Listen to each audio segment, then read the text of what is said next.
Assalomu alaykum. O'rtoqlar, sizlar bilan doktor Saidov. Bugun ko'taradigan mavzumiz shundan iboratki, organizm har bir kasalliklar bo'yicha signal beradi-da, insonni ogohlantiradi. Biz shunday tabiatan yaralganmiz. Va bu ogohlantirishlarga qaramasdan biz bee'tibor bo'lamiz.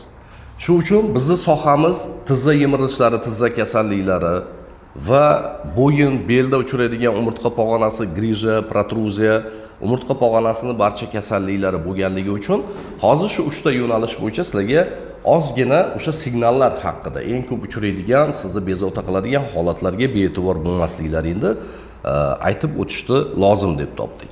Qarang, birinchi o'rinda biz tizzadan boshlaydigan bo'lsak, sog'lom odamda hech qachon nagruzkada, yurganda, turganda tizzasida diskomfort sezmaydi, ya'ni noqulayliklar sezmaydi.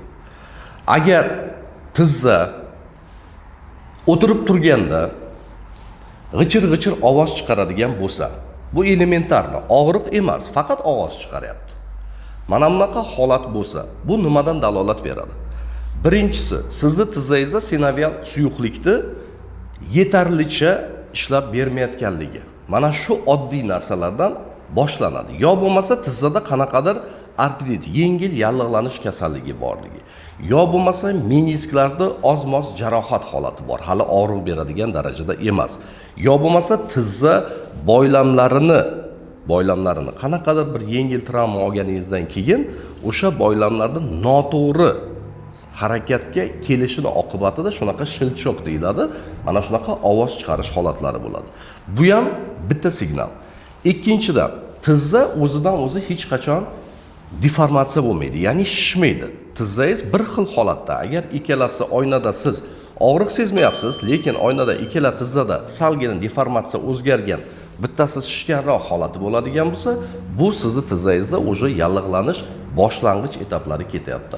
Agar bu o'tkazilgan etap bo'ladigan bo'lsa, bu yerga o'sha qizarish qo'shiladi, og'riq qo'shiladi. Mana bu ikkinchi signal. Agar siz zinadan chiqayotgan paytingizda, zinadan yoshsiz, yo bo'lmasa o'rta yoshdagi insonsiz, zinadan chiqayotganingizda qandaydir tizzani ichida, yo bo'lmasa 3-4 ta zinadan chiqdingiz, tizzani ichida qanaqadir sanchiq beruvchi og'riqlar agar sezadigan bo'lsangiz, bu sizni tizzangizni meniskga, o'sha ikkita yostiqchasi deymiz, o'sha meniskda jarohati, ya'ni yirtilish holati borligidan dalolat bo'ladi. Mana bu narsa ham tizzada lesnitsadan, ya'ni zinadan chiqayotgan paytda diskomfort sezgan odamlarda albatta mana shu holat bo'ladi.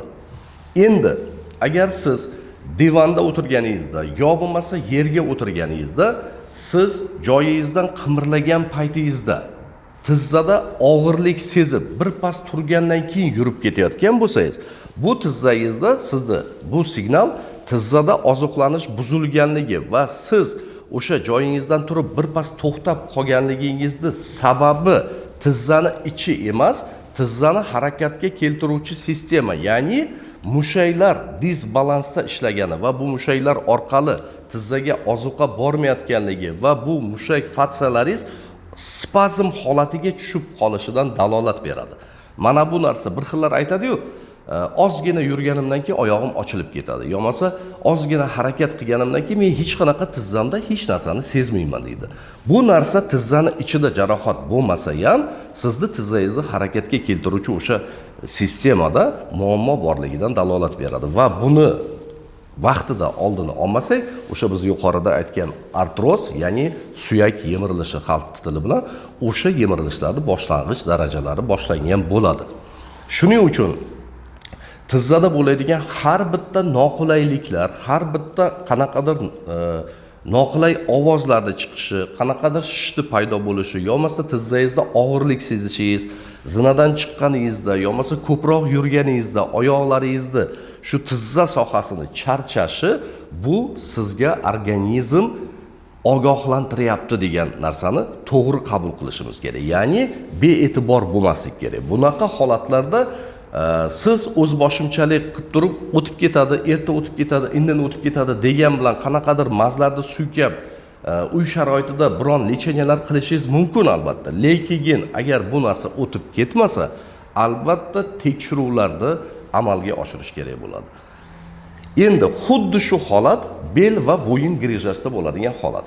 Ko'pchiliklar hozir biz o'zimiz kam harakat bo'lganligimiz uchun hozirgi zamon kasalligi bu kam harakatlik va bu kam harakatlik oqibatida bizning umurtqamizni qiynalib qolishi, ya'ni o'sha umurtqalarda qon aylanishining buzilishi va bu umurtqalarga qon bormay qolganini hisobidan osteoxondrozni boshlanishi, to'satdan o'z-o'zidan bo'yinni qotib holati, yo bo'lmasa belni uzoq bir joyda o'tirganda, yo bo'lmasa tik turganda belni qotib qolishi, birpas yurgandan keyin bu narsani ochilib ketishi, belda bo'ladigan achishib og'riqlar, yo bo'lmasa agar bel sohasidagi muammoda oyoqqa beriladigan muammolar, masalan oyoqqa siz qanaqadir yurib ketishingizda yo o'tirib turganingizda diskomfort sezasiz. Ya'ni beldan tortib dummani usti bilan oyoqqa tortuvchi og'riqlar. Bu nimadan dalolat beryapti? Bu sizni umurtqa pog'onangizda, yo diskingizda, yo fasetkalarda, ya'ni o'sha bo'g'imlarida, yo bo'lmasa umurtqadan chiqib boradigan, oyoqqa ketadigan nerv ildizlarida deymiz, o'sha radikulopatiya belgilari, ya'ni qanaqadir nimadir bo'lyapti, organizm sizga signal beryapti. Xuddi shunday holatda bo'yinda bo'ladigan og'riqlar, bo'yinda bo'ladigan har xil qotib qolishlar, yo bo'lmasa bo'yinni bitta tomonga erkin olib bora olasiz-ku, ikkinchi tomonga erkin olib bora olmasligingiz. Bular hammasi organizmda sizga beradigan ogohlantirish signallari hisoblanadi. Agar bo'yindagi muammolar bu avj olib ketadigan bo'lsa, asta-astalik bilan qo'lga ketadigan nervlarga ta'sir qilishi, qo'lda uvishishi, panjalarda uvishishi, yaxshi yopilib ochilmasligi, ma'lum bir og'riqlarda paydo bo'lib, ma'lum bir panjalarga tarqab ketish holati. Masalan, qaysi birda qo'lda nervlarini ildizida muammo bo'ladigan bo'lsa, biz segmentlar deymiz bu narsalarda. Qaysi bir segmentda muammo bo'lishiga qarab, qo'lda panjalariga ketadigan og'riqlar hammada har xil holatda bo'ladi. Shuning uchun biz nima demoqchimiz?